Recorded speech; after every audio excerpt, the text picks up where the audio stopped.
All right. Good evening, everybody. We'll go ahead and get started now. My name is Robert. I am a project manager here with Port St. Lucie Parks and Recreation.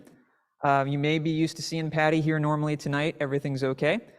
Patty's actually out of town for a training right now, so she's doing great. She's at a really great training for us at the statewide level. So she wished that she could be here tonight, but she will be back for our next session. Real quickly, I'll just get us started. As I mentioned earlier, there will be food. Our caterer's running a few minutes behind, so they'll be in probably in the next 10, 15 minutes. We'll bring them in the back, try to get them, sneak them in, sneak them out, and we can keep the agenda going for the evening. So I'm going to introduce our two presenters for this evening, and then we'll turn it over to them and get started. First, we have Jamie Cook, who holds a bachelor's in public health and social work and a master's in social work from Florida State University, and has been employed with the Children's Home Society for 11 years, with 9 of those focusing on the subject of adoption. She is certified in adoption competency and is a certified PRIDE, P-R-I-D-E teacher, and additionally, adoption has touched her family. Additionally, we also have Stacy Wickett with us, holds a bachelor's in interdisciplinary studies with a concentration in humanities and education, and a minor in sociology from the University of Central Florida, and a master's in human services from Purdue University Global. She's been employed with the Children's Home Society for almost 13 years, all of which were in dependency case management, and transitioning to dependency program director for Okeechobee County Case Management and Adoptions in March of 2022, and is certified also in adoption competency. So without further ado, I'm going to turn it over to our guests for this evening to have this very important conversation. Welcome, guys.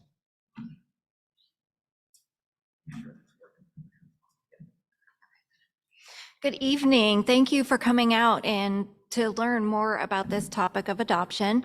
So I am Jamie, and I will be the primary presenter and the one doing all the talking. And this is Stacy, my sidekick and supervisor, who is here as support. So that's who we are.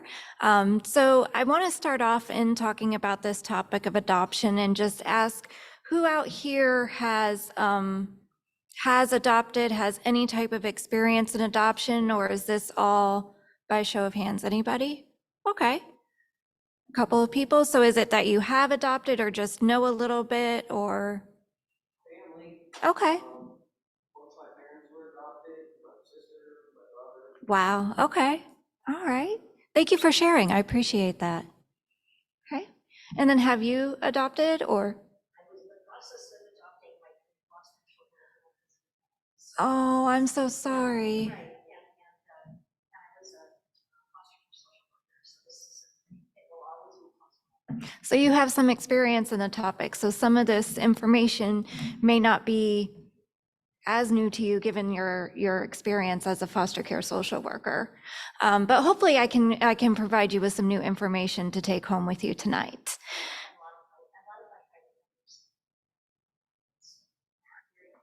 Great.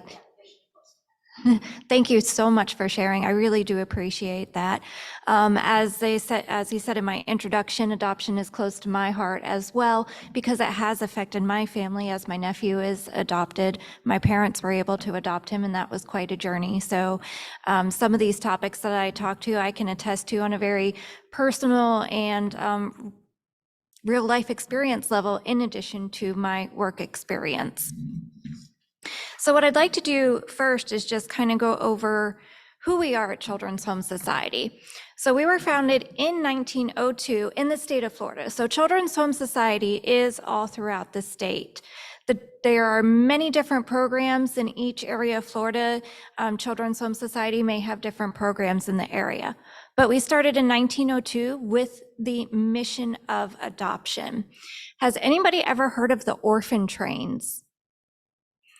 Okay, so a couple of people. So the orphan trains back in the late 1800s and beginning in even in 1902 are basically where orphan children would get loaded up on a train, and they would go from one end to the other, and families would bid on them. And so Children's Home Society decided there has to be a better way. So that's how we got started. Some of the programs that we offer throughout the state are dependency case management, which is a lot of where our program is based. And Stacy, would you like to go ahead and just talk a little bit on case management, and then you can have a seat? So in dependency case management, whenever the Department of Children and Families has an investigation and of abuse, abandonment, or neglect, and they find that the child is unsafe, that child is transferred over to our dependency case management program. We see that case through to the end, whether that's children get to remain in the home with their family, or children have to be removed, placed with foster parents, and never have the opportunity to go home. When children don't have the opportunity to go home and their rights are terminated, they are then transferred over to the adoption unit. Do anybody have any questions about dependency? I mean, it's a really long process. I could talk forever. But just that's how we get our children. Yes?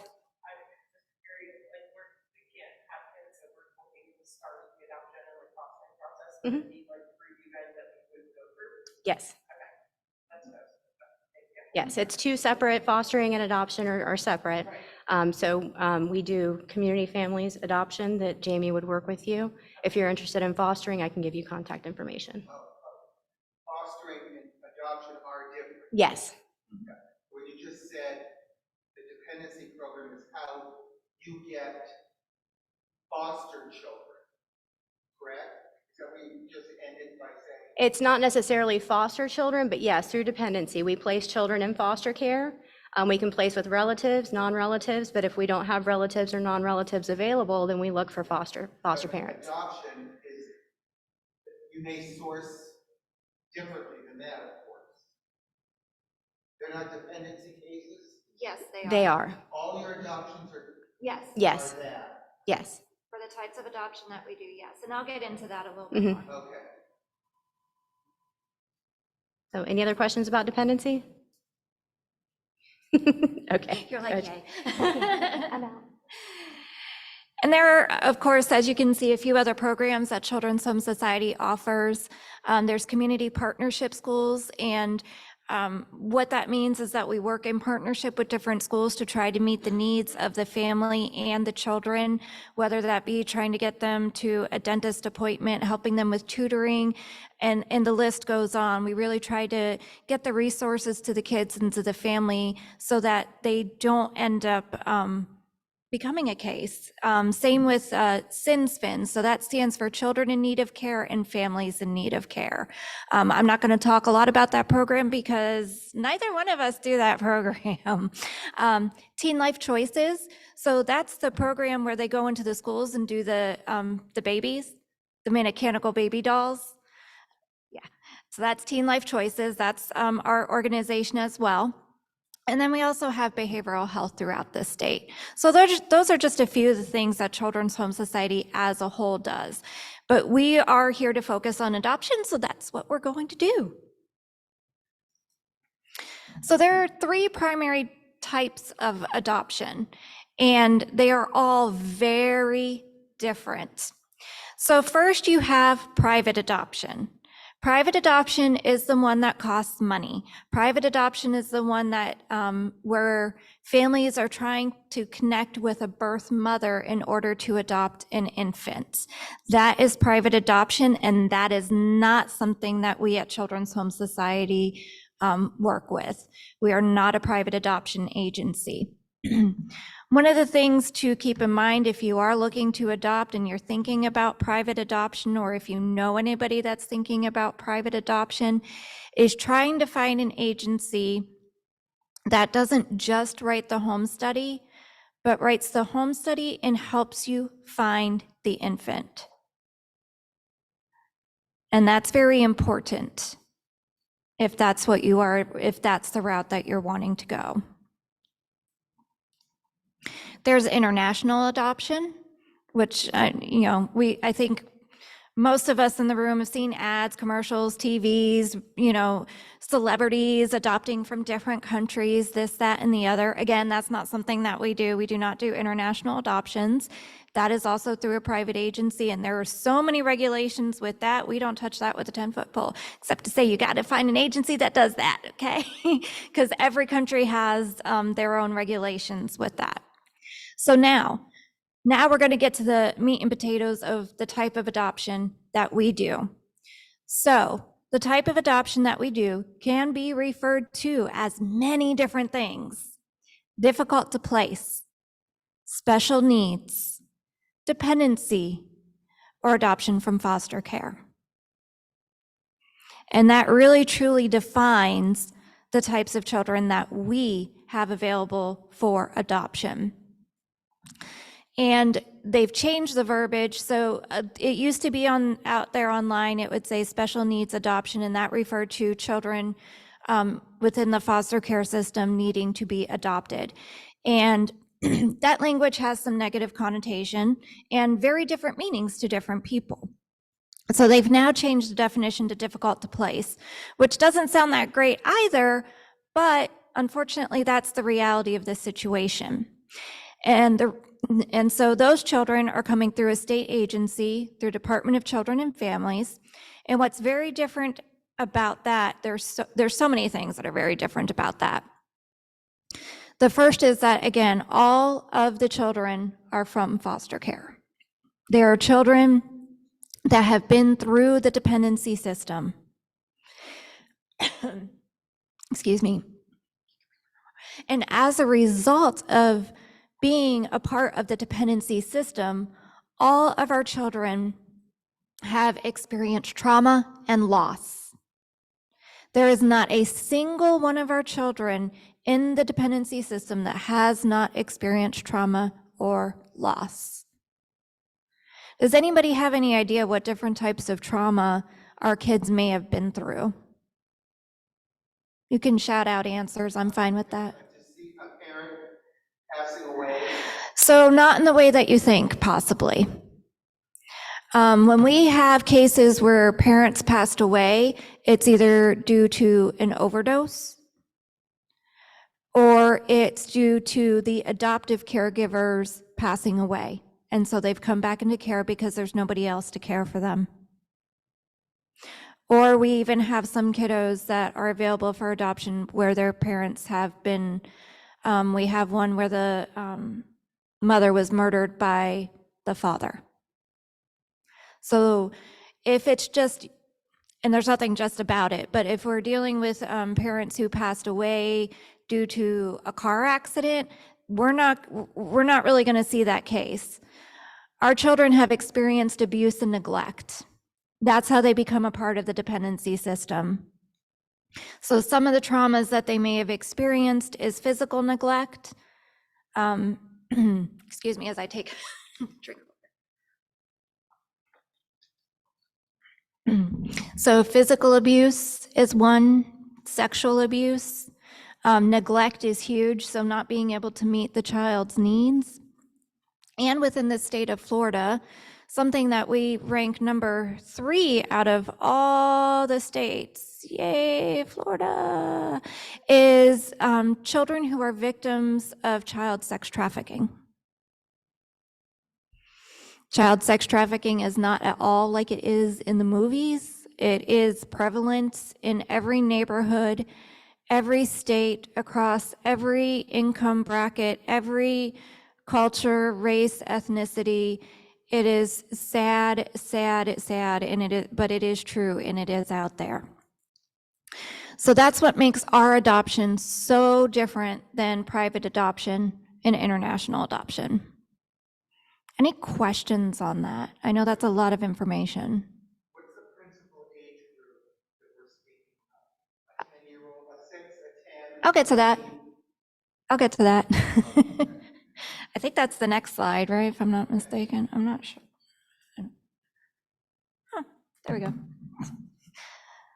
All right, so I talked a little bit about how they become how they come into the system. Okay, so they've experienced abuse and neglect. And that's how they become a part of the case management dependency system, which is what Stacy is over for Okeechobee County.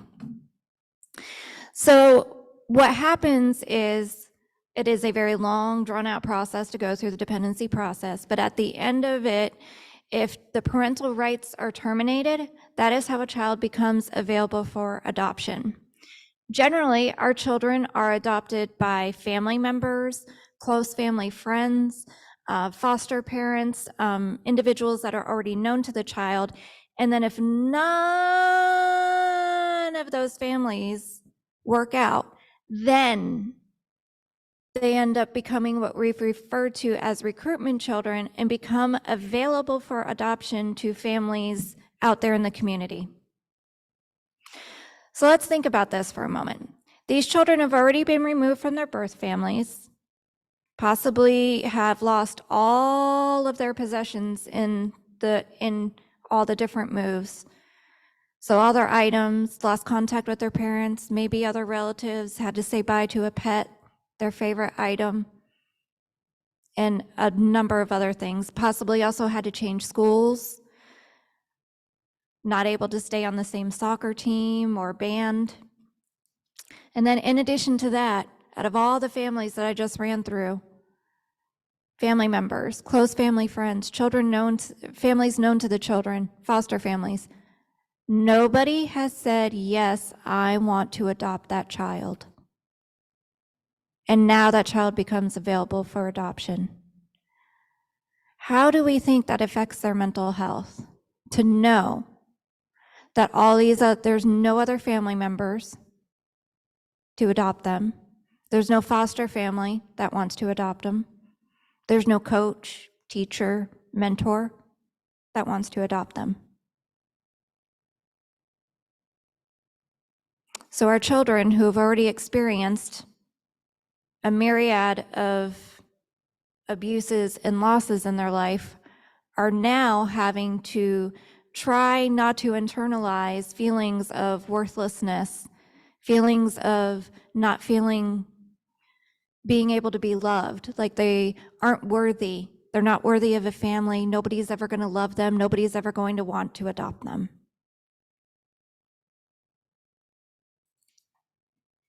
So as such, our children, again, they come from a place of trauma.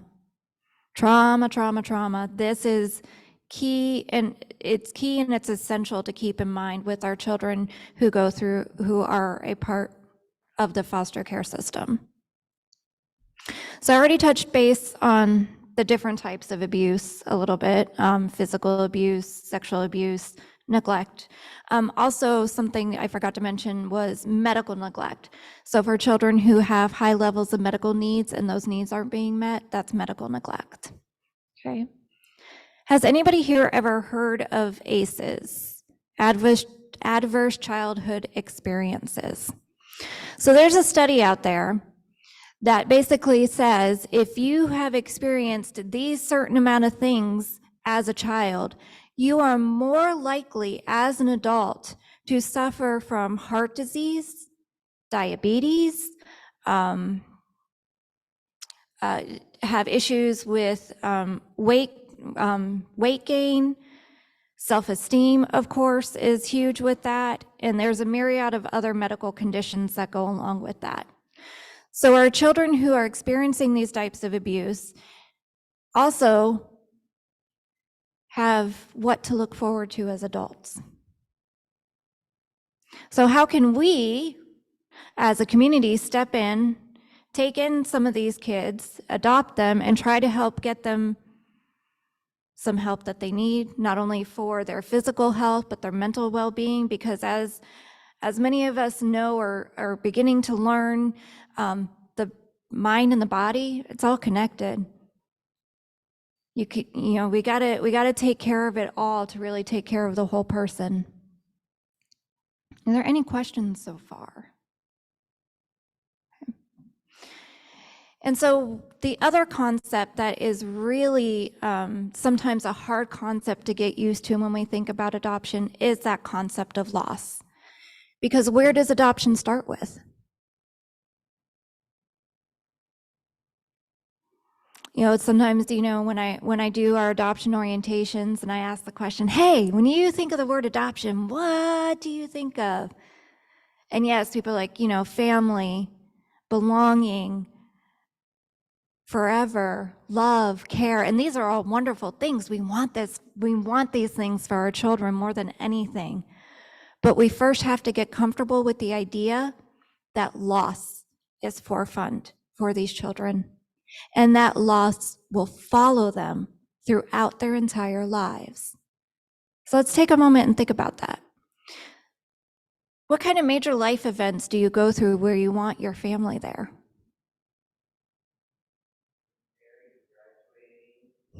Mm-hmm. Mm-hmm. Right, learning how to ride a bike, a soccer game, getting a job, maybe even losing a job, you know, the holidays. Some of our children don't have that. They don't have that family to go to. Or as they're developing and they're teenagers and they're trying to figure out who they are, what they're like, you know, some kids are like, "Ooh, hey, you know, yeah, I'm a good baseball player like my dad was." Whereas this kid over here, one of our foster youth, yeah, I have no idea. I don't know if I get this from my mom. I don't know if I get this from my dad. I don't know. Or like you said, when they're getting married, even for our children who do find an adoptive family and are adopted, that doesn't mean that they're not able to form those connections and those bonds and love their adoptive parents and call them mom and dad and dad or mom and mom or dad. We need all different types of families for our children. But that doesn't mean they're not still missing their biological family.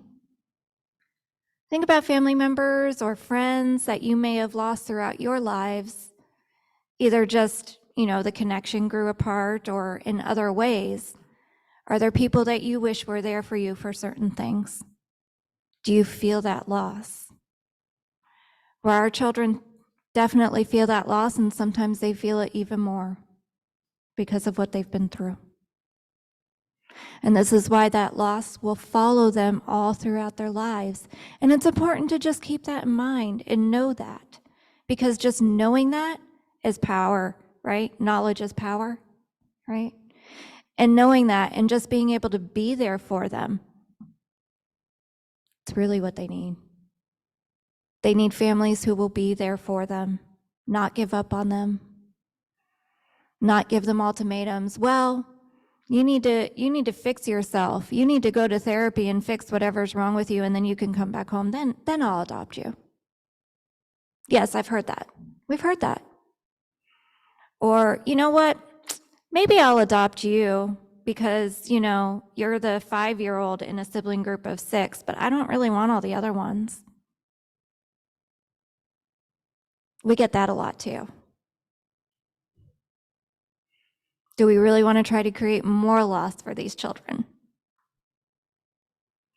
Any questions on any of that? Any thoughts?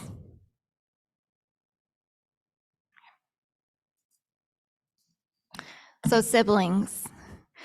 I want to take a few moments and talk about siblings because it is so, so important. There have been numerous studies done to show that the sibling relationship is a person's longest lasting relationship in their lifetime. And so when we have siblings who come into foster care, who come into the system, who become available for adoption, we work our hardest and our best to keep those siblings together and find homes for them together. Are there times where we have to separate them for different reasons? Yes, and it's never an easy decision. It's always a sad decision, and it always comes with consequences. We had a sibling group of 4. The sister aged out. She turned 18, so she's no longer available for adoption. And then but she managed to find a family to go live with, which is fantastic because she has a family. And she stays in contact with her 3 siblings. And then we have to ask the siblings, hey, do you want to be separated? Here we are asking young children, hey, do you want to be separated from your sibling for the purpose of adoption, for like the rest of your life? Like, how do you even begin to have that conversation? It's a very hard conversation to have, but these are conversations we have to have with young ones. And this is what one of them said: why would you even ask me that? How could you even ask me that? Truer words have never been spoken. How can we ask a child to choose to be away from their siblings who they have grown up with and been with the entire time? The sibling group of 6 in the picture. This group is very near and dear to my heart because they were one of my first cases when I was a case manager at Children's Home Society, way back 11 years ago. And they came to adoptions. And we had a few people on their team say, no, we need to separate the younger ones from the older ones so they have a chance to be adopted. And I said, absolutely not. You are not separating my group. And I fought tooth and nail. I'm like, we are going to find a family for this 6, because through everything that they have been through, the one constant they have had is each other. And I am not going to be the person that takes that away from them. I was very vocal when it came to this group, and we did. We found a family to take all 6 of the children together. She was a single mother who also worked in adoptions and has a heart for adoption and large sibling groups. Her family is very, very big through adoption. And so, but the children are doing fantastic, and they get to be with each other. They get to see each other. They get to talk to each other. And that's a wonderful thing. Is there a way, if you don't mind the question, to pre-identify a woman such as that before you even have the 6 children?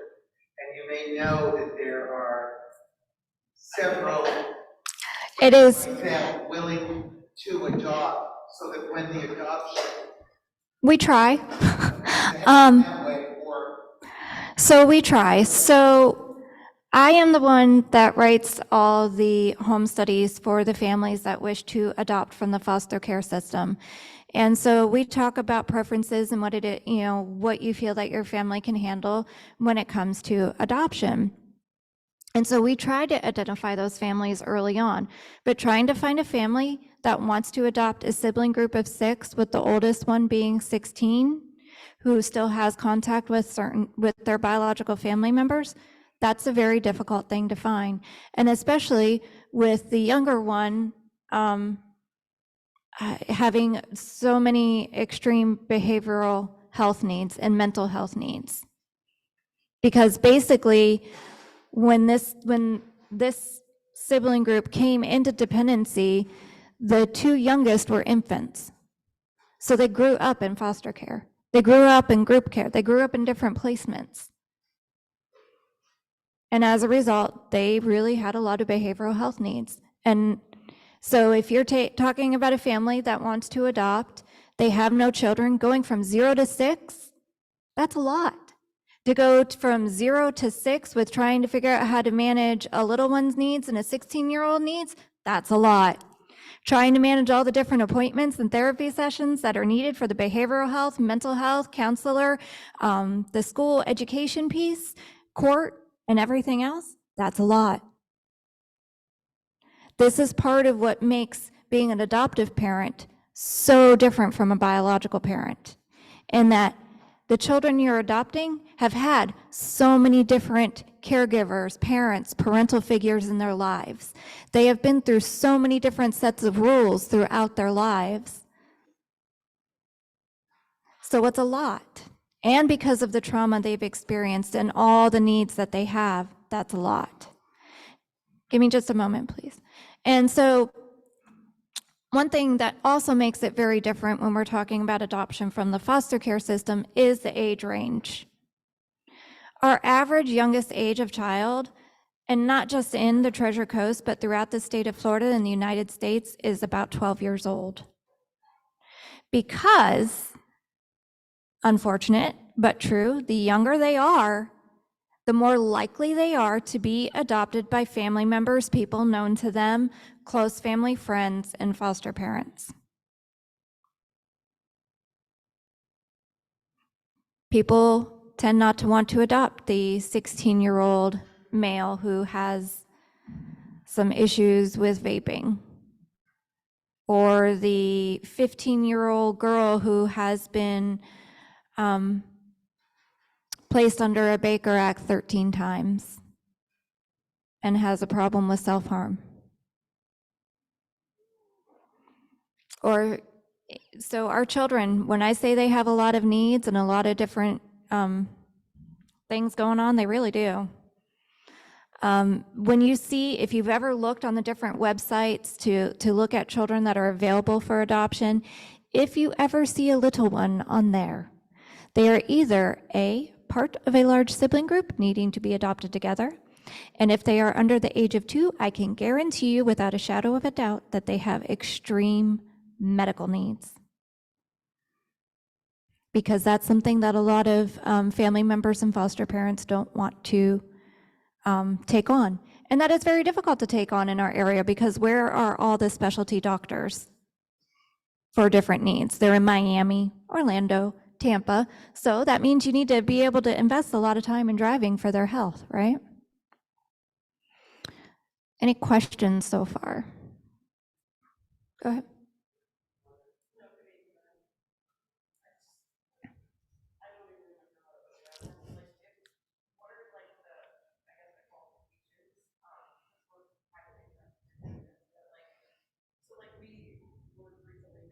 Mm-hmm. So let's get some of these myths out of the way about adoption, because there's a lot of myths surrounding adoption. 1, you can be a single parent to adopt. 2, you can be an unmarried couple and adopt.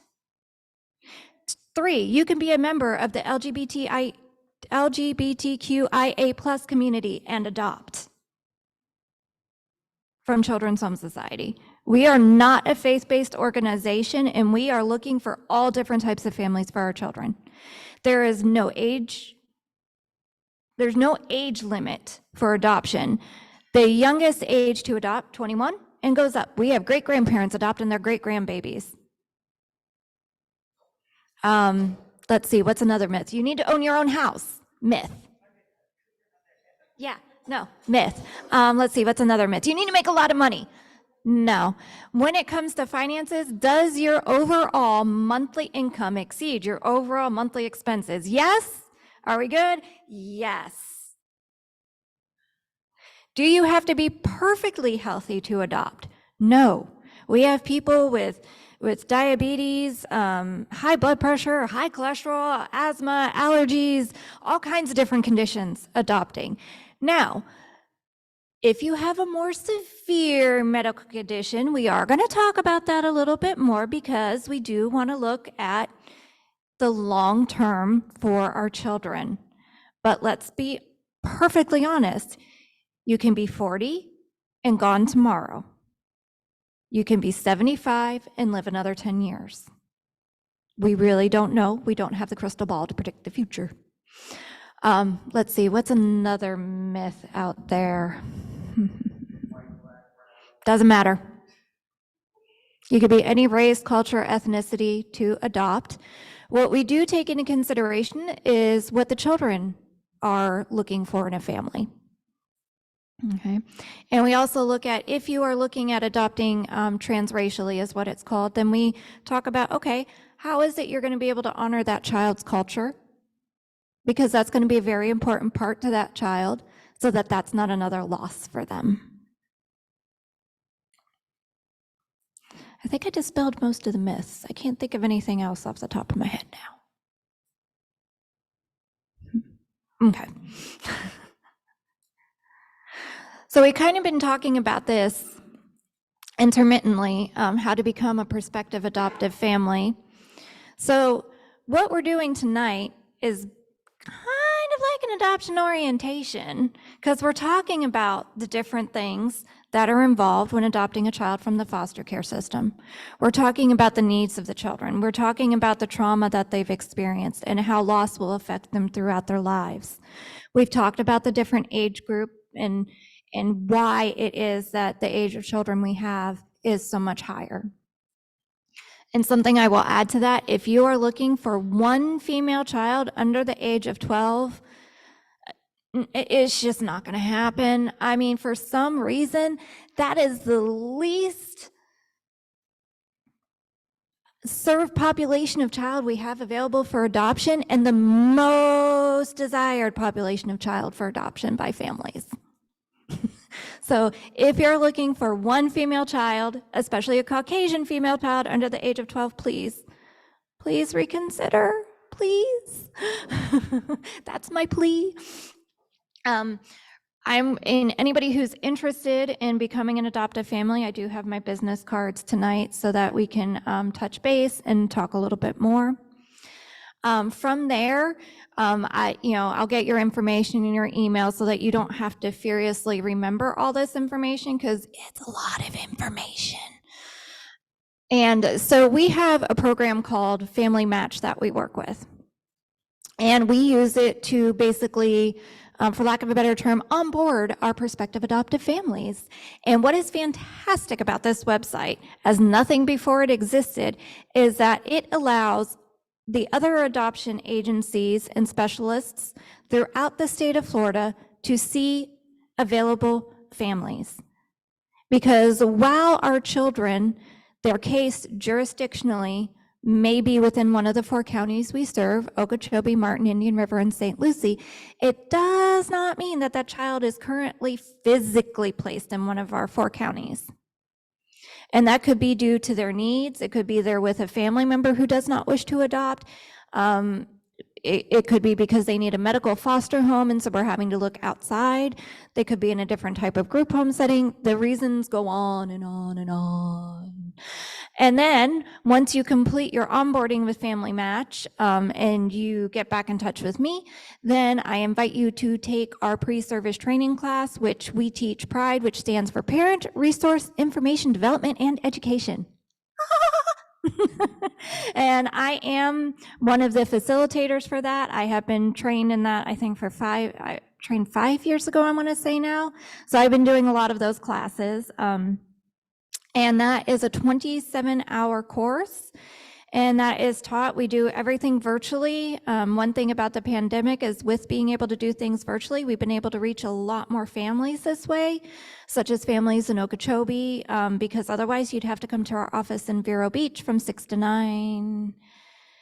And that's a really long night and a long drive. And so now we do it virtually, and it's from 5:30 to 7:30 on Wednesday nights. It is 8 weeks long, and we teach one section of class at a time. So we're getting ready to start one now. So if, depending on how interested we are, we can talk a little bit more. And then from there, that's when you would get your home study completed. And it's the one thing the internet will tell you that's truthful, is that you have to have a home study to adopt. And basically that's a dissertation about your life from birth to current, everything in between, about you and your family and your household. And what we really like to do is highlight all the strengths of your families, of the family, to be able to match your strengths with our child's needs. Because we are trying to find families for our children, not children for our families. Everything we do is centered around the needs of the children, first and foremost. Okay. Any questions? Go ahead. So, like the private person, sometimes his job will happen like working until 8 o'clock at night. So I'm just saying, like, if you were to happen as a course and it was just me, would that be? Sorry. So you do, but you really need to treat the class as if you had to be there in person.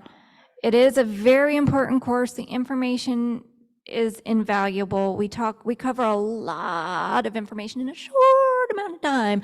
And so we do ask that anybody who wants to take the course to please, please treat it as if you had to be there in person. You know, it's a privilege that we get to teach it virtually, right? So that at least we cut down on some of that drive time. But yeah, we do ask everybody to treat it like it's in person.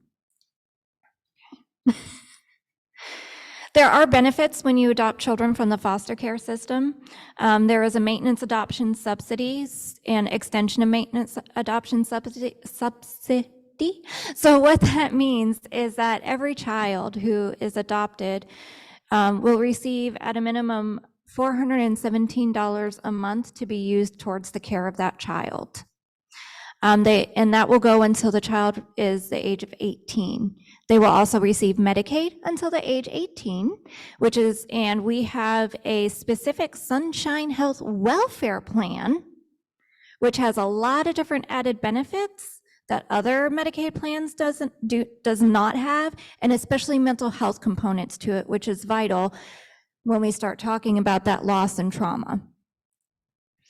There's also the college tuition rate waiver, which waives the fees for a university, college, trade school, as long as it's a public university, college, trade school, up to a bachelor's degree. The tuition is waived, and they have until age 28 to utilize it. In Florida. There's also post-adoption support, because we know life does not magically all become rainbows and unicorns and butterflies once an adoption is finalized. There will still be bumps in the road and roller coasters and things to deal with. And so there is a phone number to call for supports. And there is the state parks pass. And what I mean by state parks is not Disney World and SeaWorld. I am sorry.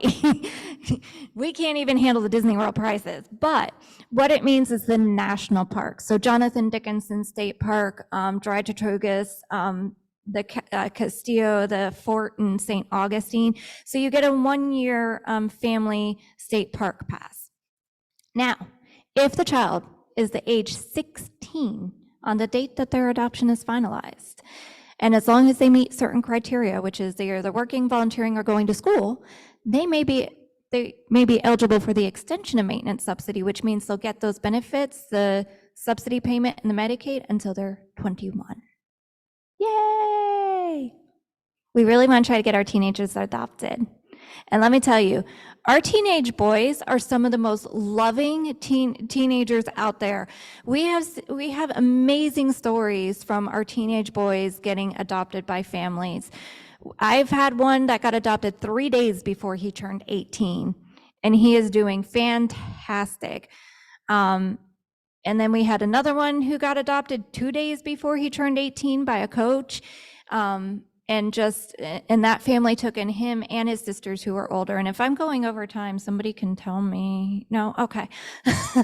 All right. So now, go ahead.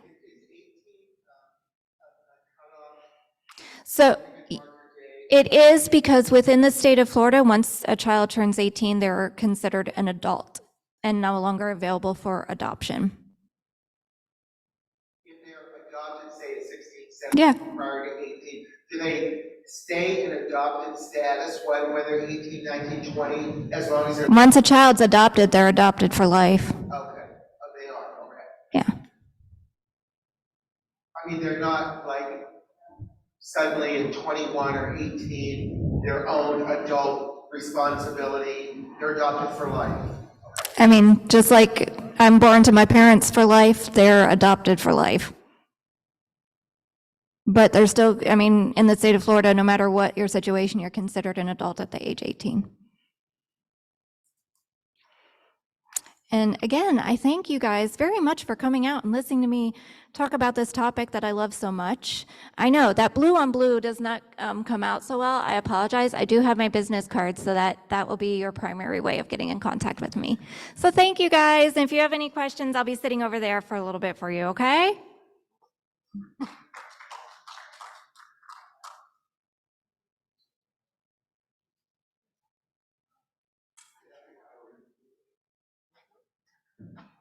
Thank you so much. Great presentation tonight. As I started off at the beginning, our meal was a little bit late, so the meal was delivered. If you are hungry and you want to stay and have something to eat real quick, please feel more than welcome. Our guests will be here to answer any questions you have as well. And other than that, our next session will be next month. Patty will be back. And other than that, have a great night. Thank you all for coming.